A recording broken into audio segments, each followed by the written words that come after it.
अस्सलाम वालेकुम व्यूअर्स, मैं आपको jasmine health and beauty tips में खुश आमदीद कहती हूँ।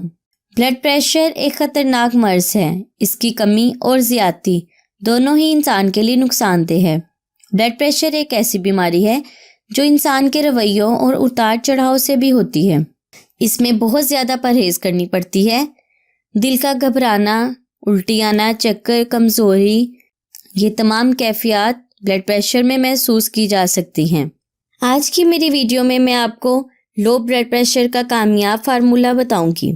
इससे पहले कि मैं आपको इसके इंग्रेडिएंट्स के बारे में डिटेल से बताऊं, आप प्लीज़ मेरे चैनल को सब्सक्राइब करें और साथ में लगे घंटी के आइकन को दबाएं ताकि मेरी डेली आने वाली वीडियो की नोटिफिकेशन आपको सबसे पहले मिल सके।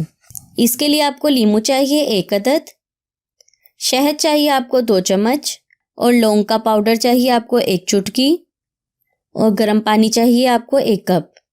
इसका तरीका इस्तेमाल ये है, 1 कप गर्म पानी में 1 लीमू निचोड़कर इसमें 2 चम्मच शहद हल करके 1 चुटकी लौंग का पाउडर मुंह में रखकर ऊपर से ये कहवा पी लें।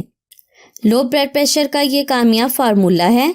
ये कहवा आप सुबह शाम इस्तेमाल कर सकते हैं या हस्बे ज़रूरत अगर आपकी तबीयत ख़राब है तो आप ये कहवा पी लें। लो ब्लड प्रेशर का ये कामयाब और आजमूदा फार्मूला है। इसके इस्तेमाल से आपकी तबीयत ठीक हो जाएगी। सो व्यूअर्स, उम्मीद करती हूँ आपको मेरी एक आरामद वीडियो अच्छी लगी होगी। अगर आपको मेरी ये वीडियो अच्छी लगी तो इसे लाइक करें। अगर आपने अभी तक मेरे चैनल को सब्सक्राइब नहीं किया तो प्लीज़ इसे सब्सक्राइब कर लें और इसे दूसरों के साथ भी ज़रूर शेयर करें। अपना बहुत सारा ख्याल रखें। अल्लाह हाफिज़।